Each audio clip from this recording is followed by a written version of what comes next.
Today we're talking to a home improvements business. This is a business currently turning £500,000 and they have grand plans to double in the next 12 months.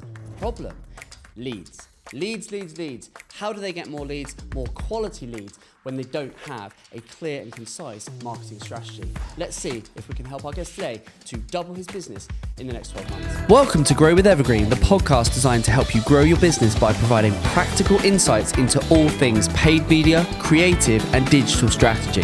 Every episode, we help home, garden and lifestyle brands with their growth challenges by delving into their business, dissecting what they're doing and defining a digital growth strategy they can take and deploy into their business. Let's get into it. Right, welcome back, beautiful people. I hope you're all doing well. It's another in-person pod, which we love to do. Delighted to have Ratesh with me as my guest today, and I'll be bringing him in just a couple of minutes. This home improvement is what we're going to be talking about today. The business is called Made to Measure, doing about £500,000. They're based in our neck of the woods, so they mainly work across Buckinghamshire, Berkshire, Bucks, and Oxfordshire. Did you know Oxfordshire is often referred to as Oxon? Did you know that? Well, yeah, because I think it used to be called Oxenford or something. I don't know any more than just that, because I've noted. Do you know what Oxford means? Not a clue. Well, so I know this because I did a whole thing on Anglo-Saxon town names. Okay. And Ford, at the end of a name for a town, means a crossing. So it was basically a crossing for oxen. Did you know that, Ratesh? No clue. There you go. It's an ox crossing. Well, this episode hasn't started how I intended. There you go. But I only noted because I was like, it's Bucks, and Oxon. Yeah. Yeah, there you go. Oh, you live in land. There's a little nugget that we weren't expecting. That's also like Woolwich. Right. Because witch means farm, so it's a sheep farm. Wool. You're welcome. Witch. It's just the podcast that keeps on giving, even if it's completely irrelevant. I know. I've got a wealth of random knowledge in this head. I love it. Right. So anyway, right. Back to what we were talking about. So madetomeasure.co.uk is the website. Home improvement. They do some fitted furniture. We're going to get into exactly what's what. The business doing £500,000. And Ratesh has come on the podcast today because we want to talk about how we can double this business. And leads is the main problem. And they've got some specific marketing challenges around. And I know there's going to be so many people watching this that can relate. It's how much do I budget? Where do I spend that budget? What should I be doing? What should I not be doing? And the classic shiny object syndrome. There's always something else you should and could and should be doing. Absolutely. So we're going to try and bring some clarity today. Lots of questions, lots to get through. But before we do, I think firstly, actually no. I saw you. He was getting ready. I was prepping. He was getting ready to go into our paid media mystery. But before we do, yes. How's your week? How is life? It's been busy. I asked because I know you. He's behind the camera and he's very glad he's behind the camera today because you had a very long day yesterday, didn't you? I have very dark circles under my eyes. I had to get up at 5:30 yesterday and I got home at 10:30. See, that's how committed he is. We love it. So yeah. And why? What were you doing? So we went up to as you would say my old stomping ground. Yes, indeed. Of Chester to do a client shoot. It was 100% worth the effort that we put in because we got some incredible shots, and I honestly cannot wait to start working on these ads because it's a beautiful product. Yeah, and it was mainly so the client was doing photography because they were doing their own photography, and then we've gone there to do the video side of it. That's it. So that perfect combination is going to be able to give us everything we need for all of their ads. Very exciting. But I'm honestly, it's not enough for me. Go on. I'm doing the same thing again tomorrow. He is. He's so committed. And what is tomorrow? Tomorrow is Saturday. It is Saturday. So this is one of the guys. It is. Because he's so committed. And I think, that is again similar neck of the woods. Similar. Not Chester, it's but Huddersfield. There you go. So even further. Is it? It's even further. Is it? Blimey. There you go. Yeah. See, put up and down the track. You're training again, right? Train again. Yeah, there you go. Yeah. See, just so I can try and leverage a bit at a time. There you go. And whilst you've been doing that, the rest of us have been here. Well, Harriet actually went with you yesterday, and Archie's going with you tomorrow. Yes, yeah. So every day, different people, and then the rest of us have been here, and I've been in a world of spreadsheets for pretty much my week. I've been helping our clients audit, business planning and just because obviously January at the time of recording this, January for us, for our clients, is generally let's map out the 2025 master plan because some of them we get it done in the back end of Q4 last year, but a lot of them Q4 is their peak, and so they're like, we're not getting near this. They almost want to get December out of the way, get it back in January, and then they're like, right now let's work out the master plan. So lots of that going on, but very, very good. Do you know one thing I want to mention? I don't think I've mentioned this before on the pod, and this is a little exclusive, and I'm just going to mention it because I am mindful that I'm going to mention this a few times because it's something that we've discussed and we wanted to do, and we put it on our roadmap of our master plan of Evergreen, and that is we are actually now putting a few feelers out and doing a bit of research and speaking to a few people actually, which is very exciting. About buying a little e-commerce brand, aren't we? I know. We want to do it. I know. There you go. You heard it first. So because we've got all these marketing skills, all this expertise, all this creativity, and we said, wouldn't it be good to actually start doing it for ourselves and document the process? We love a video. Well, it really would. But we love creating content. We love showcasing that story. And we're doing it for everyone else. Yeah. And we said for all of our clients, and we're having the best time, we were like, wouldn't it be satisfying? Because we know from a behind the scenes perspective, we could take things to a whole new level if we actually had a brand to do it for ourselves. So So if you're in the home, it has to be a home garden. Our prerequisite, we've come up with a list of criteria, haven't we, that it's going to have to meet these criteria. Yeah. Has to be a home garden or lifestyle brand. It does. Has to be a certain size. Has to have a management team in play. It has to have these various criteria because essentially we don't want to buy ourselves another job. Yeah. It needs to work, and then we're going to hopefully look at bolting something on. So watch this space. Yeah. And if you're selling an e-commerce brand or you think I've had enough, get in touch. You never know. But honestly, that is very exciting. I mentioned it because I'm actually having email conversations and bits right now. Yeah. Very exciting. Very exciting. What could happen on that? So you know what else is exciting? Go on. A paid media mystery. Oh, go on then. Ratesh, do you know what paid media mystery is? Have you heard of it before? No. Oh my goodness me. Right, it is a relatively new thing, isn't it? So we've got our little jingle. So the idea of paid media mystery is what it says on the tin, really, isn't it? It literally is Darren's gonna give us a little sort of question scenario that I have no clue what it is, and then we'll have a stab. You and me, we'll have a stab, and all of you watching, listening at home, you can also have a guess as well. I bet the audience are getting way more right than I am. My track record is terrible. I think I've got maybe 2 or 3 right.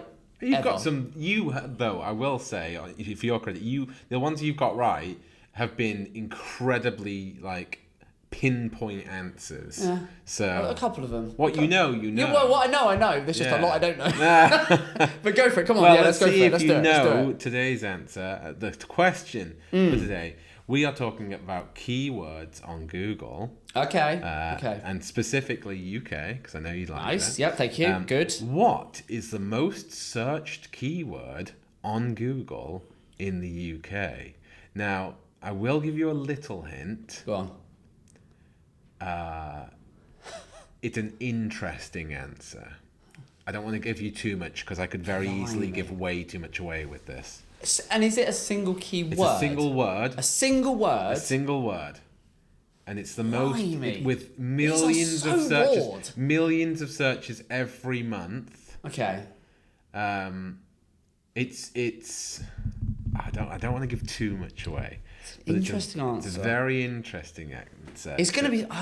so Google. I know I'm going to kick myself as soon as you tell me what it is. I'm going to... Of course it's that. The most searched keyword on Google. The most searched... I'm so tempted to Google it. On Google. It's not Google, by the way. I was just thinking of Google. No, but it might be to do with something Google. Do you have any ideas? I have no clue. Honestly, I'm struggling. I love it. Is this industry specific or? This is just. You love it. I love it. YouTube. There's so many things. You got it. Oh my God! It's YouTube. Oh my goodness! He's come. We haven't even started. He's already won. Amazing. Wow. YouTube is the most searched keyword on Google. Because that's what I did most of the time. Yeah. I just with millions of searches every month. Wow. Yeah, okay. I can see that. Yeah. I mean, interesting because it's owned by Google. Well, quite, and it's its own searching. But I suppose everyone goes on it because, I suppose that does make sense when you think about it. I have done it so many times. So Half of them is Ratesh. Well, there you go. Right, I mean, that is a good one. That is, I never would have got it. Well done, you sir. That is amazing. We got that. Yeah, incredible. Right, amazing. Okay, so let's get into the episode proper now. So, Ratesh, just give us 30 seconds. Who are you? Your business. Over to you. Go for it. Well, thank you, Aaron. So my name is Ratesh. I run a company called Made to Measure. Made to Measure essentially is a home improvement company. So what that means essentially means we do everything within a house, whether it's fitted furniture. When I say fitted furniture, it could be understair units, kitchens, bespoke wardrobes, angled spaces, and whether obviously completely renovating the house, which is right from doing the flooring, ceiling, plastering, electric, plumbing, pretty much anything inside the house. Okay, so but nothing outside the house. So we use subcontractors. Okay, this is what we do. So we give our customers an option. Either they could just shop around and get somebody who does the roofing, landscaping, rendering, all of that stuff, or we've got our own suppliers and more than happy for them to quote the customer directly. Because what I don't want to do is sell something to any of our customers which we don't specialize in. Sure. It's a huge industry. You can't do everything. How long have you been going? It's over 5 years now. Okay, amazing. And is your company, you own it? Is it yours? Absolutely. Amazing. Okay. And so you work mainly in the Berkshire and then Bucks and then a little bit of Oxfordshire as well. Yes. Okay. And so so an average customer for you then is homeowner doing a bit of renovation. They want to put some wardrobes in their house. That sort of who is that? It's a little bit of a tricky question because essentially what it is we've got two different teams. Okay. So first team is how we started is our carpentry team. So I'm a carpenter myself. Okay. And obviously sometimes we only have carpentry jobs. So that's a separate team altogether. Fine. So average job for that would start from somewhere about £1,500 for a TV media wall unit. Okay. Could go up to £10,000, £15,000. It all depends on what they're looking for. Yep, sure. The other side of the business is the home improvement. So that ideally means a customer who's bought a dilapidated property or a house which has been run down just because they've got a much better price for it. Then they'd look for quotes to get it completely renovated. Now, it all depends. We've got one of our customers who's a repeat to us for more than 5 times now. So that person buys properties, gets us to refurb it, and then sells it. Okay, again. fine. So they could be also investors who are buying auction properties at much lower rates, get that refurb back into the market. So makes sense. So you got the two teams, two parts of the business, and you're doing about £500,000 turnover now. Yeah. So how much of the revenue? What is the split on those two? Sort of how much is home improvement and how much is fitted furniture? Yes. So it's a very hard question. We are definitely over $500,000. That's again one of the pains. We'll discuss it later on as well. Finances, and because I'm mostly on the road, I'm not 100% always sure. But I think say 25-30% is fitted furniture.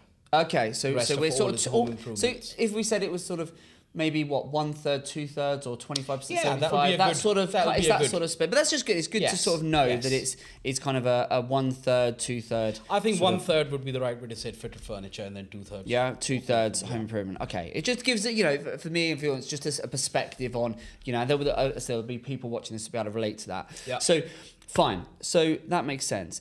So at any one time, then I'm just thinking the last sort of year. How many home improvement jobs would you be working on at any one time? Yeah, so let's look at present. And I'm just going to, if you don't mind, I'm going to tell you a little bit about the story about why we've got into two different sides of the... Go for it, yeah, please. So prior to my business, I was a facilities manager. Okay. I used to work for different companies like Places for People. And that's how I used to deal with so many subcontractors and slowly got into carpentry. And actually, I was quite curious how things were made. Sure. So I worked in a couple of companies just to understand the skill, then slowly got into carpentry skills. Yep. And I loved making things at home as well. I had a little garage where I'd make different things. So when I started the company, I hired a full-time, much better carpenter than I am. Okay, yeah. Someone who's got 20 years experience. So I in my own business, worked more like a helper. Okay. Loading the van, getting everything ready. So in our industry, when we talk about fitted furniture, we got something called carcass, which is internals. Yes, sure. And then you obviously, do the externals, which is, the fillers, the doors, and whatever needs to be done. So did well. Then obviously started doing jobs on my own. I hired a helper who'd help me. Sure. And sometimes I'd get external subcontractors who are much more experienced than me to do more complicated jobs. Okay. Like kitchens, for example. Sure. And then obviously had subcontractors who do worktops and splashbacks and all the rest of it. So at some stage, which was a couple of years down the line, I thought maybe I should open a showroom. Okay. Which will have all these beautiful things made, like wardrobes, sliding wardrobes, shaker style, Hamilton style, kitchen, splashback, and then run the showroom. Okay. Or I should open a small warehouse where we can get the manufacturers like Egger or Lux, different wood manufacturers, and cut them ourselves, and then so have our own little factory. Sure. But then quickly realized that these both are far too time consuming, and also I may not know how much money would it need, especially the warehouse. It's a business by itself. Realize that that's not my cup of tea, because if I open a showroom, then I'll probably have to either hire somebody full time to be in the showroom, pay the business rates and all the rest of it. If I open a factory, that's a business by itself, because I'll have to deal with so many other suppliers who'd come and take wood from us. Then the natural progression would be, what part of the business would pay the bills? Yeah. So the problem with our fitted furniture, especially the ones who are not as big as Hammonds and Sharps, and there are so many different nationwide companies, is we have our ups and downs. Yeah. So for example, after the Christmas, we'll probably get not much business until February mid. Yeah. So natural progression was to get into home improvements, because we used to get inquiries. Okay. So every time I do an inquiry, the customers would ask me, "Oh, do you do flooring? Do you do a bit of ceiling work?" Fine. Makes So we sense. started taking little projects like refurbing a bathroom, refurbing single room. Sure. Just little projects. Yeah. And slowly got into refurbing, the entire house. And then what was amazing in this journey, I realized that even though home improvements does not make as much as profit as fitted furniture does. Sure. But it gives you a longer revenue. Yeah. No, So makes if sense. I picked up a home renovation to carry on for 3 to 4 months, I know that even if I do fitted furniture jobs or not, my bills are getting paid. Gotcha. So I'm breaking even. Yeah. So this is how the journey came in. And I see. because I had a bit of sales background as well, so I quickly realized what customers expect. Okay. So what we do in a nutshell, really, we follow a 3-step simple process. Okay. Step number 1, when somebody rings us or sends us an email, we then give them a call. Yep. Or if they're calling us, we speak to them. We then check their availability. Sure. We book a home visit for them. Sure. Yeah. So then I would turn up on the day it's been agreed. I would then first listen to the customer as to what they're looking for. Most of them usually will have photographs over the internet. And then try and show me exactly what they're looking for. Yeah. I will then take the measurements of whatever needs to be done within the house, show them some of our sample work, and then explain what's going to happen next. So I then tell our dear customer, that step number 2 now, you'll get a quote from the office. Yeah, sure. So somebody in the team will send them a quote. After they've got the quote, we assume they're going to compare different quotes. Sure. And if they're happy with our quote, we would book something that's called a step 3. Yeah, sure. A step 3 is when we know that the customer is committed. They already know how much it's going to be. Sure. And then we go back then with materials and then samples. you measure up and get the specifics. Yeah, in the step 1, we don't want to bore them with different materials, because they, at the moment, are only understanding how much would that cost Sure. them. Makes sense. And then once they finalize the materials, like, for example, fitted furniture could have shaker style or plain matte or gloss or Hamilton. There are so many different varieties. Or they may want to have sliding wardrobes. Okay. So once they've confirmed that, they get a final email from us asking for a 5% deposit. Once they've locked in the 5%, we then send them an email about installation, which is step 4, which is more of an internal thing, and then we just carry on doing the installation. Got it. Makes sense. Okay, amazing. Good. Yeah. So, okay. Now,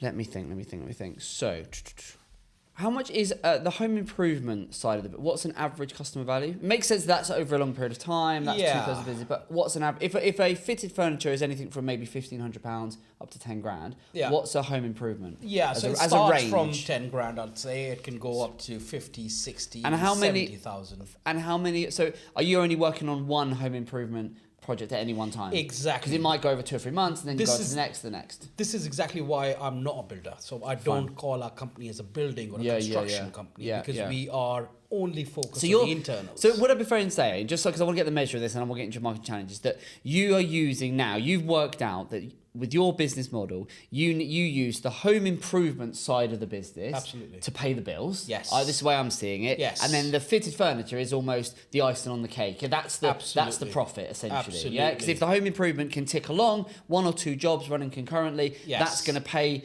your team, your contractors, your subbies.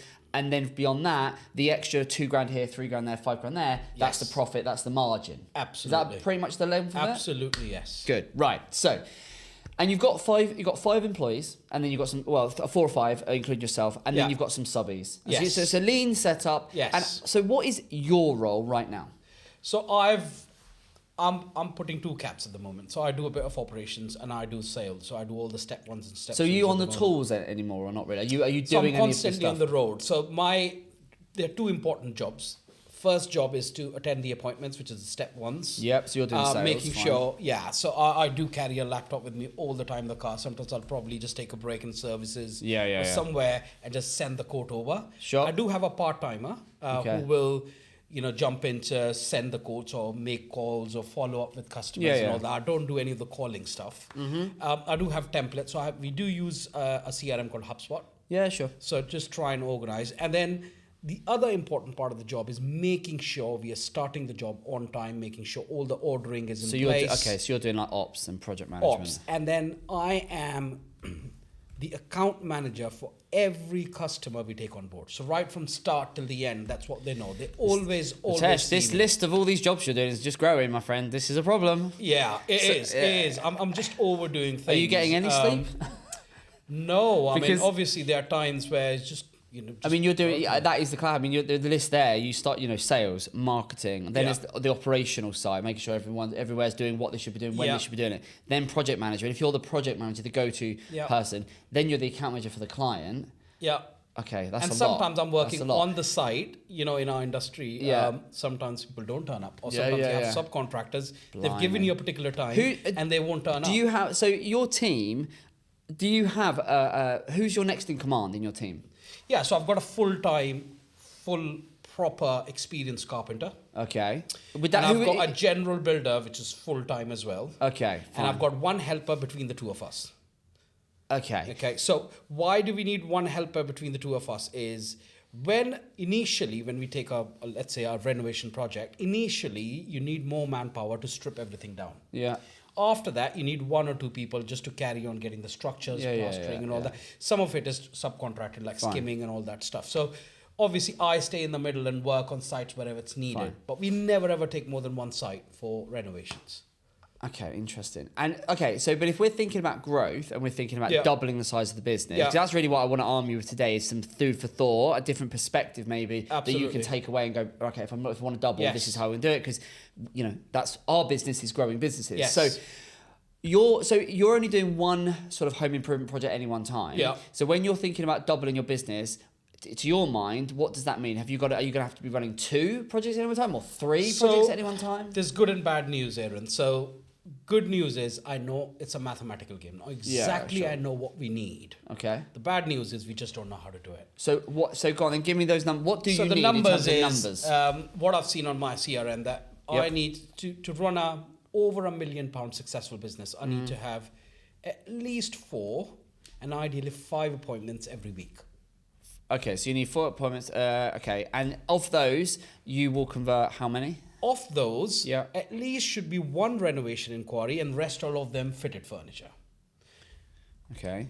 Because it takes longer to convert a renovation inquiry. Yeah, of course it does. You need a lot of fitted furniture exam because the competition. But then hold on. So you need, that's 4 or 5 appointments, and you're assuming one of those would be a renovation. 100%. And then the rest of them would be fitted furniture. So the conversion is 100%. We 100% convert at least 30% of the total inquiries we get, as in appointments we get. Right. But that's for sure. So how many? Okay. So how many?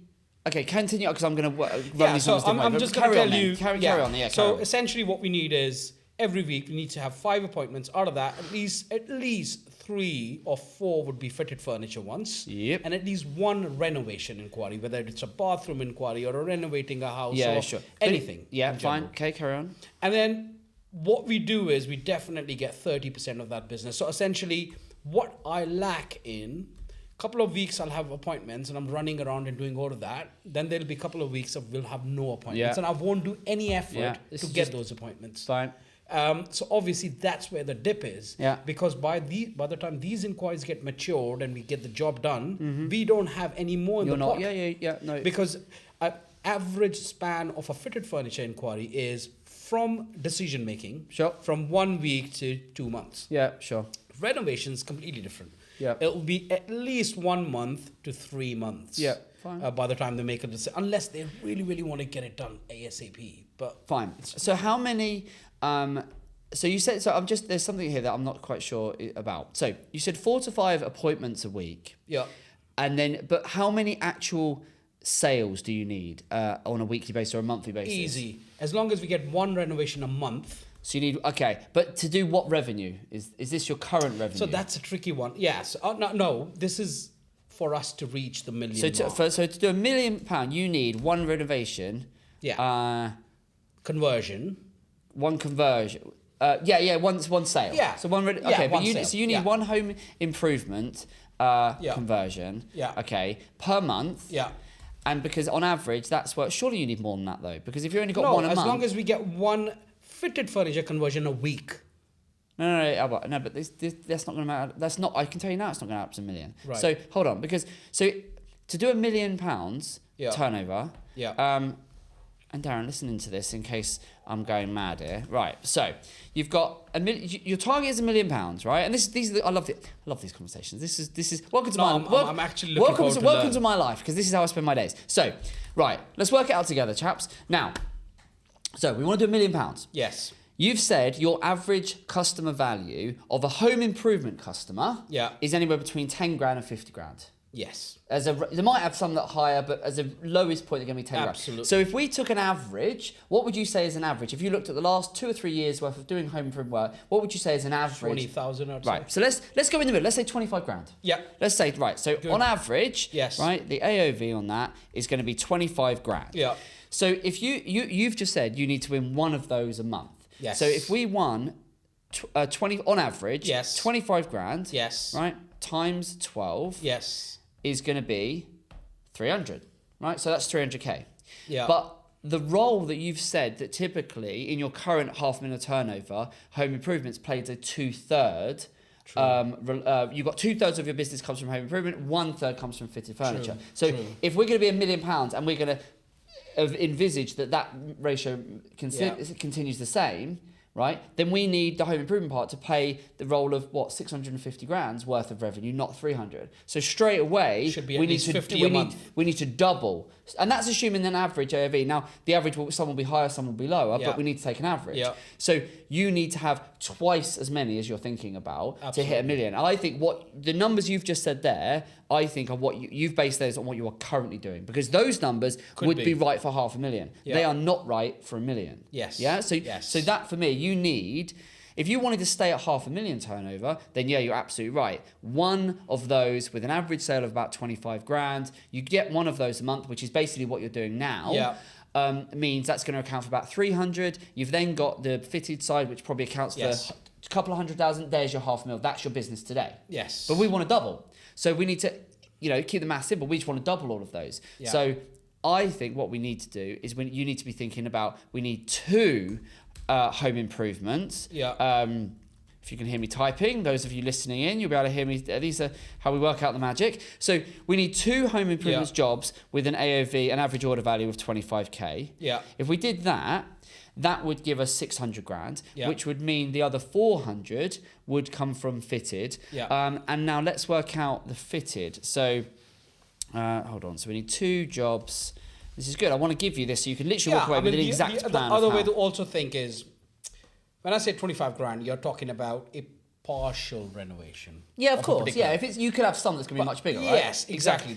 Ideally, what we do want is a full renovation. Yeah, which of course. Start from about And that's 70, 60, grand. but that's the point, Ratesh. We base it on averages. If we Absolutely. then go and get the cream on top of that, because you get a full Absolutely. 150k project, Brucey bonus Yes, right there. yes. We're off to the races. That just means we're going to surpass our 1 million. Yes. We'll take that all day long. But we want to base the number of customers we need on an average looking back, and because that will dictate the number of customers we need. We want to get an average so that we can work out the number of leads we need. Now, Yeah. if we get, because we're going to get some that are going to come in under that average, some that are going to come Absolutely. in above it. Absolutely. So you're going to need, so what we need is 2 a month. So let's just keep the math simple and say we need Yep. 25 basically jobs, home improvement jobs a month, over the year, Yeah. right? Home improvement jobs per year to drive 1 million. Yeah. Now, so stay with home improvement then. Yeah. What is your conversion rate? Because you're not having that many conversations at the minute, but those you are, if you were to speak to 5 people about having some sort of home improvement renovation work done, I appreciate it's going to vary. Roughly, what's your conversion rate, do you think? It's really hard. I haven't even started doing the maths, but I'm fitted furniture. I know for sure. Yeah, you can get there. Yeah, because it's easy. It's just a lower consideration because it's just like it's going to cost me a couple of grand. I want to do this, but yeah, if someone says I want to do a 50 grand, whatever, complete renovation, overhaul of my kitchen or whatever, that's people are going to go out. They're going to cross quote. So you've got to be competitive. That's an ideal customer for us. Yes. But so what would you convert 1 in 5? I'd like to say yes. Okay, so I would have us. if I think about we work in this space, we've got clients Probably in more this than and similar that. spaces. Yeah. But if you worked on because again, it's better to underplay it, right? Absolutely. Than overplay it and go, we convert 3 in 5. No, you're not. You're not going to do. You're not going to convert 3 in 5. No, that's never gonna with happen. any consistency. You might have the odd week where you go, we smashed it out of the park this week and we Yes. got 3 in 5. But you're not going to do that with consistency. Absolutely. You're not going to get a 60% conversion rate. So if you did 1 in 5, that's a 20% conversion rate. I think that's probably about right. Yeah. So therefore, if we need 25 jobs, which is going to with an average order value of 25k, then we need to 5x that 25. So we need 125 leads in. Yeah. Right. That's it. We need 125 home improvement leads to generate that 600 odd thousand. Never thought about that. It's amazing. Yeah? So that's what we're gonna need in terms of 125. Before we go any further, are you enjoying today's episode? If so, you'll love our other show, Tea Talks. They're short, informal chats where the Evergreen experts and I share actionable nuggets on all things paid media, creative, and digital strategy that we use daily when growing our clients' businesses. And best of all, much like this podcast, it's completely free. So if that sounds like something you'd be interested in, see the link in the description. Now, let's get back to it. Now, I want to come on to the fitted furniture. Yeah. So the fitted furniture is worth, again, you said between 1,500 and 10 grand. Yes. Right? So if we went straight in the middle of that, said 5 grand was an average for fitted that's a furniture, good number to 5 pick. grand average, fine. Yeah. So now, let's work this out. So we need to generate 400,000 worth of revenue. Yeah. We're going to divide that by 5,000. So we need 80 of the 80 customers. Yeah? So we need 80 customers. Yes. So we would need over the year. We would need 80 customers. So this number, these actually, and like as is so often the case, when, and Darren, you know this, you hear me talk about this all the time. When working out these math, you always have to go through and get all your bits and note it all down, and then 9 times out of 10, do we not come up with a really simple equation and conclusion that we then go, so actually it's just this. Was I not doing exactly this earlier today? Literally, we were talking about for one of our clients, we were going through we had to do masses of spreadsheets, and this is really simple, this one, but we had to do masses of spreadsheets and number crunching and analysis, and then we end up coming to a one page. I liken it to a litmus test. Is if you can do all the number crunching, but then ultimately put the numbers that your business needs on a single sheet of A4. That's probably, that's right, and you're not overcomplicating it. Yeah. Otherwise, you're probably going too granular and overcomplicating things. And with this, we're going to be able to, and we'll print this off for you, and when you're finished today, you can go out and you'll have just your numbers, and you can keep those front of mind, and then but suddenly just simplifies things. And I think there's such an art to just being able to simplify numbers. And this is not difficult, this stuff that we're doing, but simplifying the business side of and getting clarity, because that's what it is. You'll be able to hit that million and beyond once you've got clarity on the numbers you need. And so, right, anyway, I digress. But so we need 80. So if our average order value was 5K, some are going to be higher, some are going to be lower. Yeah. But based on that, we know we need to generate 400,000 from fitted furniture to hit a million, which means on an average of 5K, that means we need 80 leads, right? Or 80 sales, sorry. 80 sales. So we need 80. So we need 80 sales. Yeah. Now, so in total for fitted furniture, I'm just going to go right. Hold on. So for fitted furniture, we need 80 leads, and for 80 jobs, sorry. Yeah. So we need 80 jobs for fitted furniture, and we need 25 jobs for home improvement, right? That's about right. So that's the numbers we need to hit £1 million. So now what we want to do is go, well, let's assume if our conversion rate is 1 in 5 for home improvement, what do you think it would be for fitted jobs? Do you think it would be higher? Do you think it would be the same? Absolutely higher. So if you had 5 conversations, do 1 in 4, 100%. Has never happened that we drop below 1 in 4. So you need, so 1 in 4. Sometimes, if it's good, it's 1 in 3 as well, but 1 in 4 for sure. Fine. I'm very confident. So if it was 1 in 4, then what we need to do is we need 80 jobs. We're going to get 1 in 4, right? So we 4x 80, 8, 16, 20, 8, 16, 24, 32. So we need 320 leads. Okay, over the year, we need over 300 leads. Yeah. So if you had roughly, let's say 300 leads minimum to generate you the 80 furniture jobs that you're going to need. It's about seven appointments. Yeah. What do you mean 7 appointments? Sorry, what's that? 325 days. That's how I'm calculating. So 300 leads you mentioned, right? You're going to need about 300, over 300 leads in 300 conversations. You're going to need, if you had 320 conversations and you converted 1 in 4 of those conversations into a fitted furniture sale, you're going to get your 80 leads. And as long as your AOV averages out to be 5K, you've generated 400,000. Yeah. That plays a 40% role in your business, alongside the other 60-65%, the 1/3, 2/3 for the home improvements, and we've hit £1 million. Amazing. So we know that you need 125 leads for home improvement, and you need 320 leads. So this becomes very simple. This becomes a business that needs to generate, because you're going to be able to run different, from Google perspective, from an ads perspective, you're going to be able to run different campaigns, some targeted furniture, some targeted home improvement. But as to your point, some people don't necessarily know what they want, and you go and meet them and they go, oh, well, it started out like this, but actually now while you're here, I want to talk about this, and I want to do this, and I want to do that. So there's always going to be an element of, you just need to start the conversation, right? Absolutely. Once you start the conversation, you'll see where it goes, and you'll see what they need and how you can support, and what you can, what value you can bring. So you can have some campaigns that are more specifically targeted around facing more towards home improvement and others towards fitted furniture.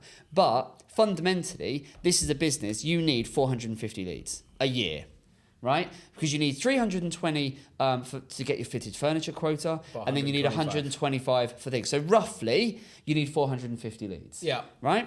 So now we know that, we've got a truer sense in terms of, we know how many jobs we need across each side of the business. We know how many leads we need to facilitate that number of jobs. So we need 450 leads. Now what we've got to then work out is now we then say, okay, knowing that, now where are those leads going to come from? So the next exercise that I would typically do now is I would go into your data, look at look at basically as a business, where are you getting your leads? So this becomes looking at the data, but also combining it with, like, how many of your leads are coming from your referrals, your recommendations, your networking? How many of your, what percentage of your leads are coming from your ads? What percentage of your leads are coming from any other marketing activities that you're doing? Because what we want to establish is, where are we most reliant? Right? Because what we want to do is we want to say, I need, in the next 12 months, 450 leads. I need 450 conversations. And essentially, we've got to say, where are they going to come from? And so you're going to want to look at it and go, well, how many of those can I, forecast? You can't guarantee it, but how many can I forecast and predict are going to come from this source, and from that source, and from that source? And some of that you're going to be able to do because it's referral recommendation, it's networking, and you can sort of look back and go, well, I get this many, or I get this, or I get that. Other channels are going to be more difficult to predict. But one of the quickest levers you're going to have to pull is paid ads. And that's your Google ads, and that's what you're spending. You're doing now. You're doing some Google ads, right? Yeah. So what you've got to do is understand how many leads am I getting and what role. Because let's say that you've got. Let's say that the ad side of your business, and I don't know if you heard me, I've only very recently started talking about the BEAR acronym, which there's 4 ways that for your business this is incredibly accurate and appropriate. So the BEAR acronym is, as a business, you need to understand how many of your leads are coming in through brand. So like, what's your brand awareness? Do people know you? Are they searching for you? Are they going on Google going, oh, you know, and looking for Made to Measure, and then they finding you, right? So what reliance do you have on brand? Yeah. I would say for you, because you're quite small, that's going to be minimal. Yeah. Then it's email marketing. Are you doing that? You're doing any email marketing, right? So email is a great way for you to keep in touch with your customers. You could, I mean, if you must have all their emails, right? Yes. So I would be collecting that into a database, and then I'd be sending them an email. Well, you don't have to do it all the time. You're not going to be sending weekly things, but I would definitely 2 or 3 times a year be sending them an email. Hi, it's Ratesh, just checking in. You could do it personal emails if it's not a massive list, but I would be checking in. How are you doing? Just wanted to see if you need any work, or equally if you know anyone, maybe you introduce a little referral program. There's a £100, M&S voucher if you refer anyone that ends up working with us, stuff like that. A little bit of prompt, a little bit of nudge marketing, right? Because if you've done a job for someone and they're really happy, and then you just email them a couple of times over the year and you say, hey, you might just be the hook for them to, actually, we were thinking of putting some wardrobes in the back bedroom. Absolutely. Actually, let's get Ratesh and his team back out. Absolutely. You don't ask, you don't get. Absolutely. And also, if you've got customers that that have been happy with you, you say to them, there's a little, or there's a hamper, or there's a £100 M&S voucher or Amazon voucher or whatever for if you refer a friend or someone you can recommend, and we do a job that's worth a minimum of £2,000 or whatever. So leveraging email, you're not doing that. You should be doing that. You're leaving money on the table, not doing that, right? You don't ask, you don't get. Then it's ads. So that's the A. So the B is brand, the E is email, the A is ads, which is all things paid media and all your ads, and then the R is referral recommendation. Now I know you do obviously your networking, so you're going to want to look at all of those and go, how many of my leads come from there?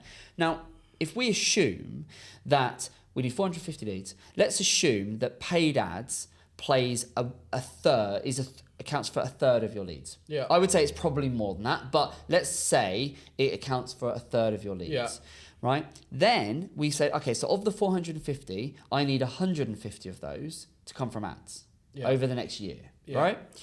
So now we go, okay, I need 150 leads to come from ads. Then you look at your data in terms of your ad spend. Yeah. And you say, well, I'm currently spending a few £100 a month or whatever. Yeah. But how many leads are you getting right now? How many conversations are you having from ads? And you work out basically your CPA, which is cost per acquisition, cost per lead. Yeah. Right? It's your cost per conversation. What are you currently, for the last year or two, have you been spending to get, how much has it been costing you to acquire a customer or a lead?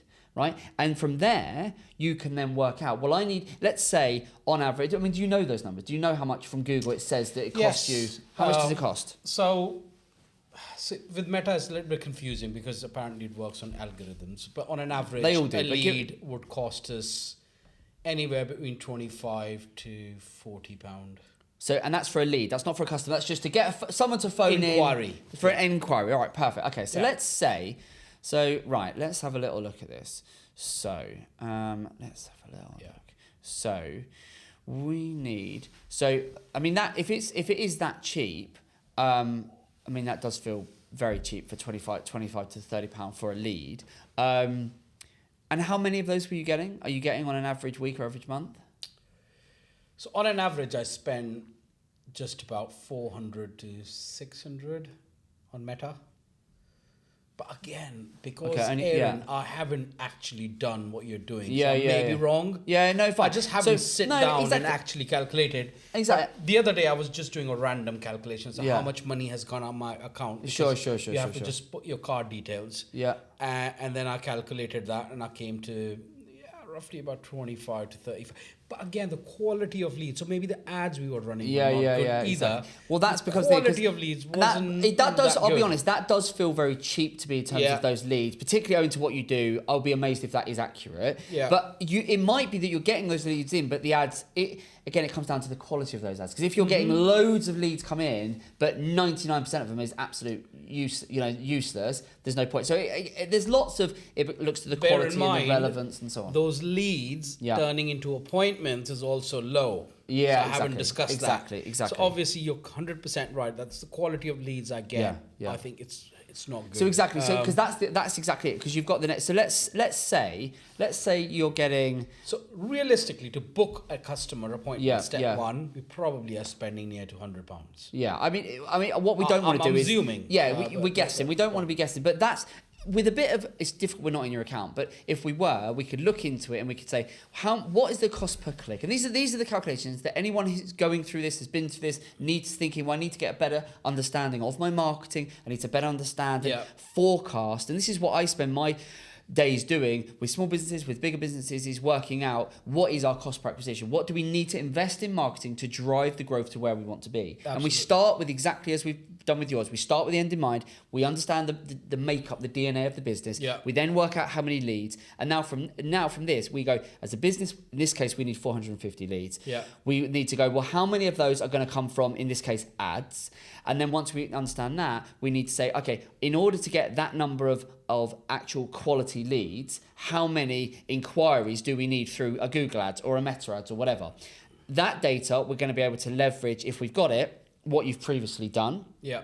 In terms of, and then you can start to understand, well, what is my cost per click? What is my cost per inquiry? And then from how many, because it might be that for every it takes 10 inquiries from Google to get one that turns into a quality lead that we would class and count towards our actual lead numbers. Absolutely. So, and once you understand that, we can't guess it. We'd need to look at the data, but that will give you an indicator of how much we then need to spend and invest into ads. And then it becomes a very simple equation. And I've done this for businesses in the thousands. I've done this with businesses in the hundreds of thousands of ad spend, but the math is very simply worked out. You could just turn around and go, in order to hit your revenue target of, in your case, 1 million, I've got a client right now that's target is 20 million that I'm working on.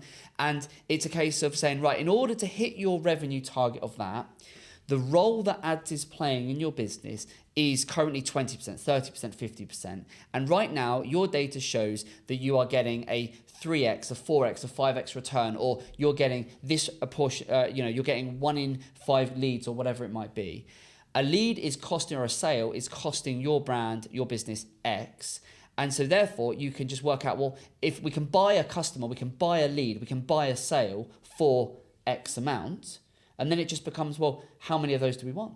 And there's always going to be efficiencies, because if I was looking at your ad account, I would then put my Google hat on in terms of going, right, how do we improve Ratesh's Google ad account? Is there efficiencies? Are we wasting money? Are our ads the right ads showing to the right people when they're searching? Are our keywords matched? There's all of the Google ads specific stuff. And there will be efficiencies there to improve the quality, the relevance, the targeting, and so on. But that really is secondary to understanding the overall number of leads. And I think that's where a lot of businesses get it wrong, is because they bring an agency and they say, or a freelancer, or they bring someone and they say, right, run my ads, and they give them a budget, and they go, right, here's my budget of £1,000, £10,000, whatever it is, and it's just like, essentially it's, we'll get what you can for it. But you see how what we need to do and what you need to do is take a much more scientific approach to it, is go, no, I know I need 450 leads, or in this case, I need 150 leads. Yeah. And you should be saying, what you need to work out is then say, and I need to see, what does the data tell me that a lead is going to cost? And then you can come up with, okay, to acquire a customer, it's going to cost me X. And then factoring in your gross margin, all of your business numbers. Is that feasible? Is it realistic? Can it be done? When you add in lifetime value, et cetera, et cetera.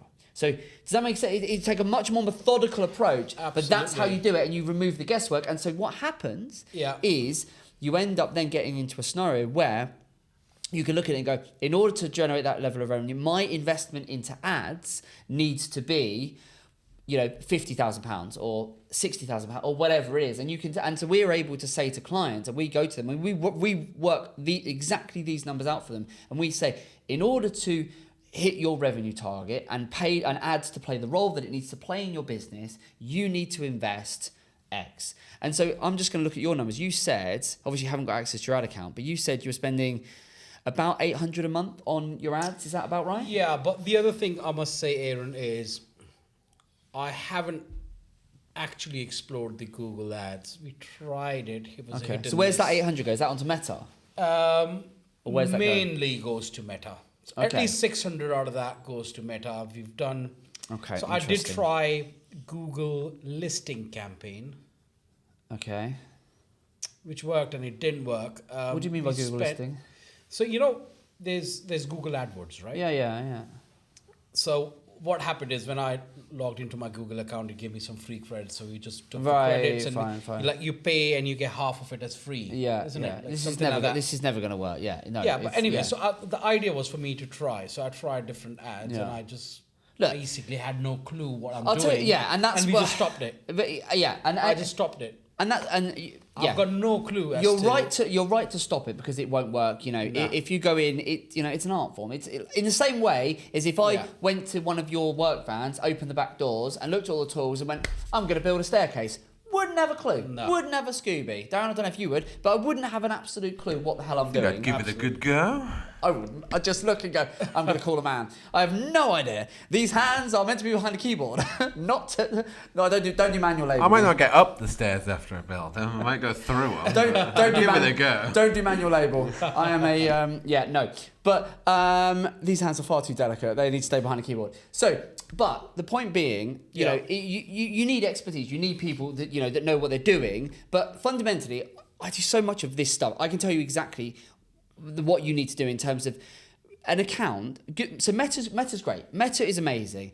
The issue you've got with Meta, which is why I don't think Meta is right for your business, is because Meta is interruption marketing, social media, right? So it's very visual, it's great, but the problem is people don't want to buy your product, and they're only in market looking You're 100% when right. when they actually want. So you could be the best in the world at making wardrobes and all this amazing stuff and doing those great home improvements, right? And you show your ad, that might be amazing. But unless you've got to capture me when I'm at that moment where I'm going, yeah, I am talking to my partner about doing this home improvement, doing this adjustment to our house, right?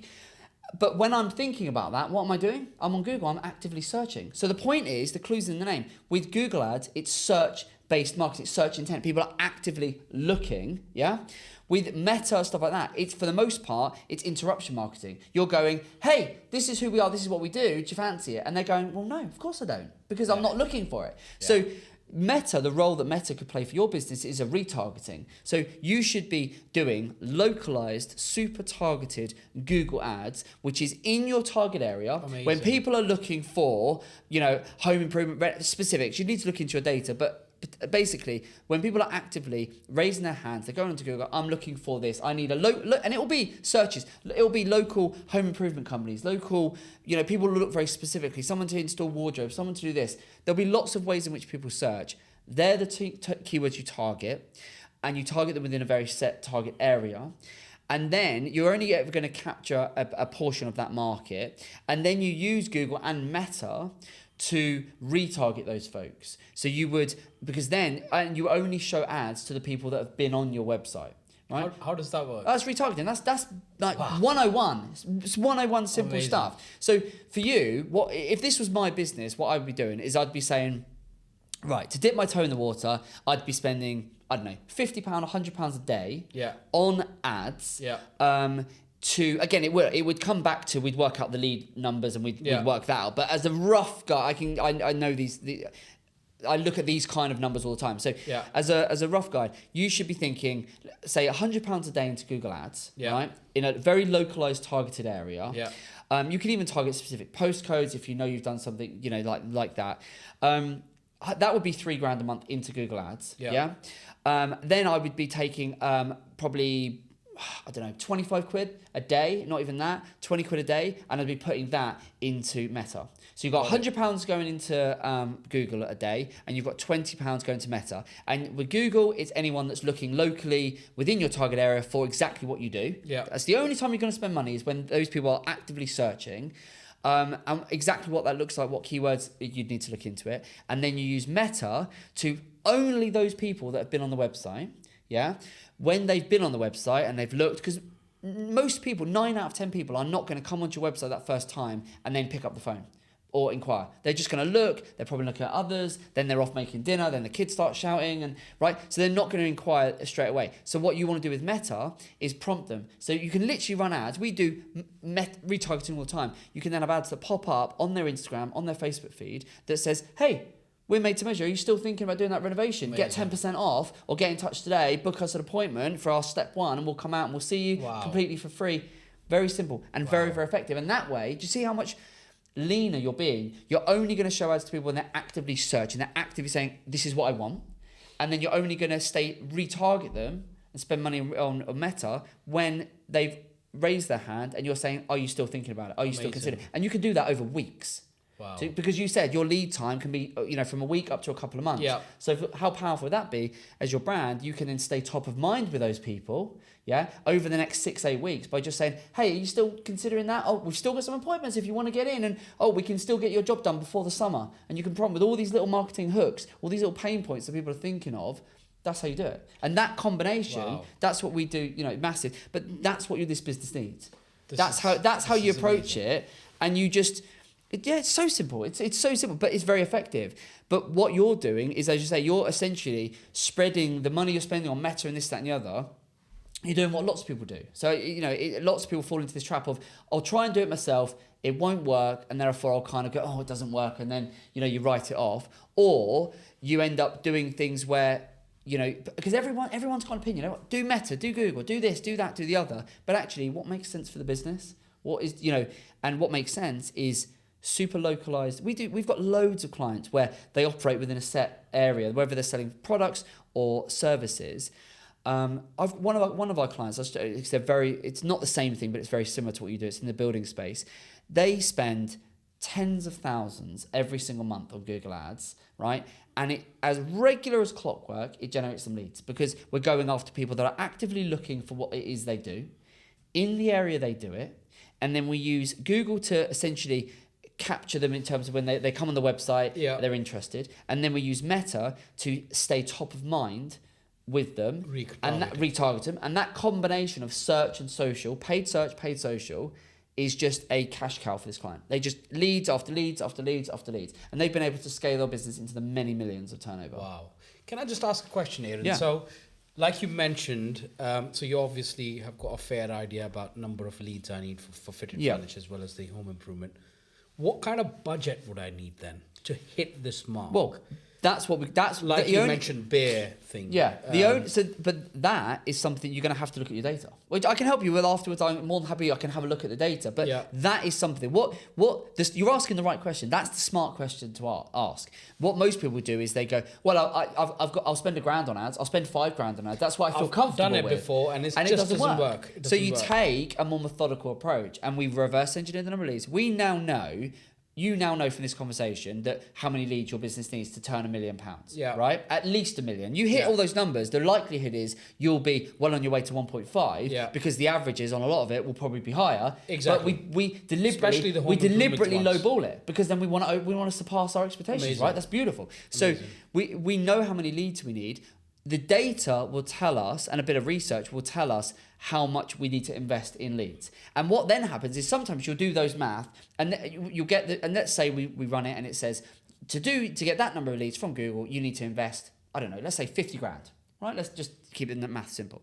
So it says, right, $50,000. Then what you've got to do as the business owner is you've got to go, right, so my total marketing deployed is going to be $50,000 into ads, plus then management fee or whoever, you pay someone, a staff member to do it or whatever. You need to wrap all those costs up and see, well, how does that work against my gross margin in the business? And does the numbers stack up? Because if you turn around and if it doesn't stack up, then you need to fundamentally go back and go, well, hang about, what do we need to do? And, you can rework it. And sometimes we have clients where we run those scenarios. And then they go, actually, I haven't got that level I'm not sitting on bundles of cash. I haven't got $50,000 to go into ads. And in which case you say, okay, well, we're going to start smaller then. But that's because we're taking that mathematical approach. So much easier to do. Because if we were to look at that and I was to look at your data and say, right, Ratesh, to do $1 million this year, you need to invest $50,000 into ads. Let's say that.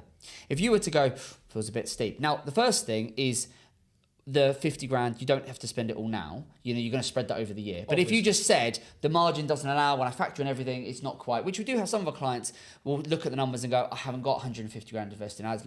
Then what you do is you say, okay, so what we need to do is maybe we don't aim for 1 million this year. Maybe let's run the sums, the same calculation, if we try and hit 800. Because even to grow by 500 to 800,000, that's still that's still significant year-on-year growth. Absolutely. And that would mean if you dropped it to 800 turnover, suddenly the lead numbers massively come down, the investment comes down, and then the crucial thing is making sure that the overall numbers for the cost per acquisition, what it's going to cost you to acquire a lead, the conversion rate from lead to customer, so those calculations, as you go through the campaign, they are going to evolve. You're going to get a better understanding of the conversion rate's not 1 in 5. It's 1.3, 1.5 in 5. Great, we can rerun the sums. Oh, we can actually see that we've made efficiencies within the Google Ad account. Therefore, our cost per acquisition, how much it cost us to buy a lead, that was £40. It's now £32. Great, we can now recalculate. So it's not a set and forget. You don't do it once and then go, well, this is it forever.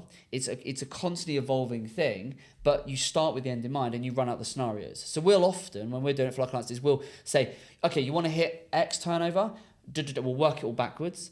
And then you're going to need to do this. And then they'll look at it and go, yeah, no, fine. And sometimes it's like, oh, actually, that feels a bit tight. I've got other things. I'm reinvesting in a new warehouse, or I'm expanding on new showrooms as we've got.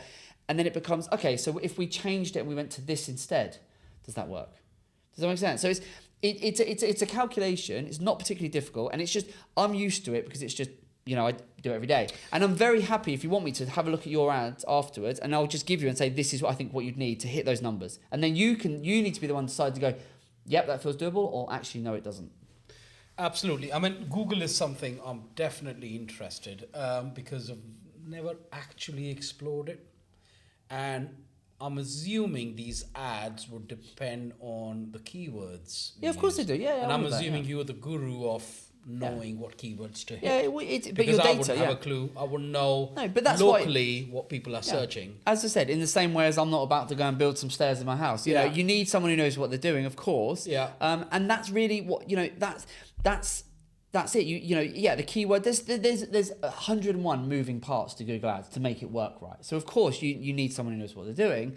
But it becomes about the business having a clear vision of where the business wants to get to, the role that ads plays, and then you need someone who understands how to utilize ads to actually make that happen alongside the other parts of the business. So yeah, it's what we'll do, we're going to wrap this episode here, and then what I'll do, let's go in, we'll take a peek at your ad account, and we'll build on these numbers, and we'll just take these numbers to that next level, and we'll better understand them. How about, should we do that? Yeah, absolutely. The only problem is I don't know which Google account we're using. We'll sort that out. We'll sort that out. Look, there you go. Right, I'm going to wrap this episode here. Ratesh, thanks so much for being on. I hope you found it useful. Yeah, good absolutely. Man. We're going to continue this conversation, and we're just going to see if we can help Ratesh get even more clarity. I think we've covered some ground in this last hour or so. 100%. Good. Hope you found it useful. It's giving you food for thought and just helps give you some clarity on the way in which you properly scale the business. Because that's the aim of the Grow with Evergreen podcast. I hope you've enjoyed listening, watching in on this. Wish me luck as I now delve into trying to get access to Ratesh's Google Ad account. Gonna need good luck. Thanks so much for watching. We'll see you soon. All the best.